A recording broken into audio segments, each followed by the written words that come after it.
નમસ્કાર મિત્રો, જય શ્રી કૃષ્ણ। શ્રાવણ મહિનાની સૌથી પવિત્ર એકાદશીઓમાંની એક કામિકા એકાદશી વર્ષ 2026માં 8 ઓગસ્ટે છે કે 9 ઓગસ્ટે, આખરે સાચી તારીખ ક્યાંય છે? આ દિવસે શું કરવું જોઈએ, શું ન કરવું જોઈએ, પૂજા કેવી રીતે કરવી, વ્રતના નિયમો શું છે, પારણું ક્યારે કરવું અને કામિકા એકાદશીની પવિત્ર કથા શું કહે છે? આ બધા પ્રશ્નોના જવાબ તમને આ એક જ વિડીયોમાં મળશે, તેથી વિડીયોને અંત સુધી જરૂર જોતા રહેજો। અને જો તમને ભગવાન શ્રી વિષ્ણુના ભક્ત હોવ તો કોમેન્ટમાં જરૂર લખજો, ઓમ નમો ભગવતે વાસુદેવાય। કામિકા એકાદશી શું છે? મિત્રો, દર મહિને 2 એકાદશી આવે છે, એક શુક્લ પક્ષમાં અને બીજી કૃષ્ણ પક્ષમાં। શ્રાવણ માસના કૃષ્ણ પક્ષમાં આવતી એકાદશીને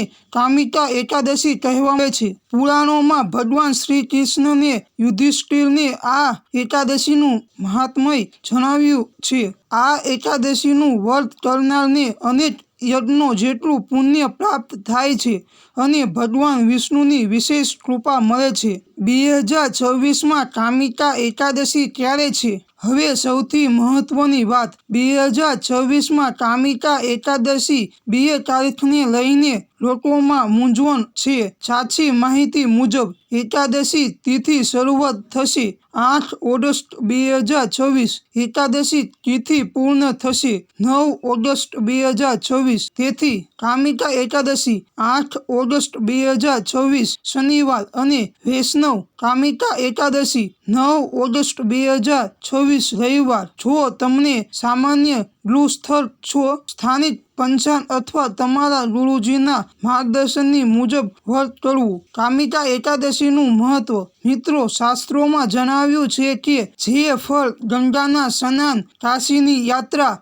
ગાયના દાન અથવા અશ્વમેધ યજ્ઞથી મળે છે, તેવું મહાપુણ્ય કામિકા એકાદશીના વ્રતથી પણ પ્રાપ્ત થાય છે। આ દિવસે ભગવાન વિષ્ણુની સાથે તુલસીજીની પૂજા કરવાથી વિશેષ ફળ મળે છે। આ દિવસે કરેલા જપ, તપ, દાન અને ભક્તિનું ફળ અનેક ગણું વધી જાય છે। જેથી વ્યક્તિ સાચા મનથી આ વ્રત કરે છે તેના જીવનમાં દુઃખ, સંકટ, કષ્ટ અને પાપોનો નાશ થાય છે। સંપૂર્ણ પૂજા વિધિ, હવે જાણીએ સંપૂર્ણ પૂજા વિધિ। સવારે બ્રહ્મ મુહૂર્તમાં ઉઠવું, સ્નાન કરી સ્વચ્છ પીળા અથવા સફેદ વસ્ત્ર પહેરવા, ઘરના મંદિરમાં ભગવાન શ્રી વિષ્ણુ અને માતા લક્ષ્મીનો ફોટો અથવા મૂર્તિ સ્થાપિત કરવી, દીવો પ્રગટાવવો, ગંગાજળથી શુદ્ધ કરવું, ભગવાનને ચંદન, પીળા ફૂલ, તુલસી, ફળ, પંચામૃત, ધૂપ અને દીપ અર્પણ કરવું। ત્યારબાદ નીચેનો મંત્ર બોલવો, ઓમ નમો ભગવતે વાસુદેવાય।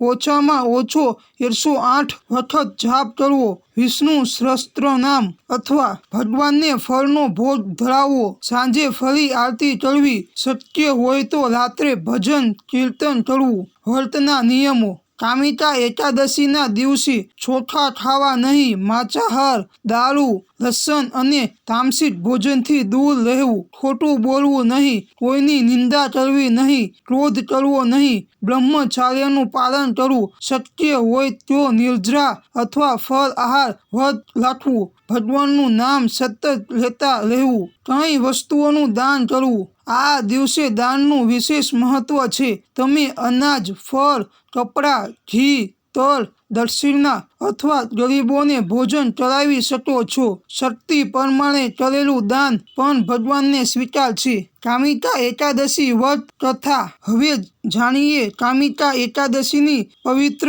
કથા। પ્રાચીન સમયમાં એક ગામમાં એક ક્ષત્રિય રહેતો હતો। એક દિવસ ક્રોધમાં આવી તેને એક બ્રાહ્મણની હત્યા કરી નાખી। તેને પોતાના પાપોનો ભારે પસ્તાવો થયો। તે ઘણા ઋષિઓ પાસે ગયો। બધાએ કહ્યું કે તમારા આ પાપોનો પ્રાયશ્ચિત માત્ર ભગવાન વિષ્ણુની ભક્તિ અને કામિકા એકાદશીના વ્રતથી શક્ય છે। તેને શ્રદ્ધાથી કામિકા એકાદશીનું વ્રત કર્યું, ભગવાન શ્રી હરિની પૂજા કરી, દાન આપ્યું, રાત્રે જાગરણ કર્યું, દ્વાદશીએ પારણું કર્યું। ભગવાન વિષ્ણુ તેની ભક્તિથી પ્રસન્ન થયા, તેના બધા પાપોનો નાશ થયો। અને અંતે તેને વૈકુંઠ લોકની પ્રાપ્તિ થઈ. આ કથા આપણને શીખવે છે કે સાચા મનથી ભગવાનની ભક્તિ કરનારને હંમેશા ક્ષમા અને કૃપા પ્રાપ્ત થાય છે અથવા મળે છે. પારણું ક્યારે કરવું? એકાદશીનું પારણું હંમેશા દ્વાદશી તિથિમાં સૂર્યોદય પછી શુભ સમયે કરવું. પારણા પહેલા ભગવાનને ભોગ ધરાવવો, ત્યારબાદ પાણી પીવું અથવા સાત્વિક ભોજન વ્રત પૂર્ણ કરવું. સ્થાપિત પંચાંગ મુજબ પારણનો સમય જરૂર તપાસવો. તો મિત્રો, આ હતી કામિકા એકાદશી 2026 વિશે સંપૂર્ણ માહિતી. જો તમને આ વિડીયો ગમ્યો હોય તો લાઈક કરો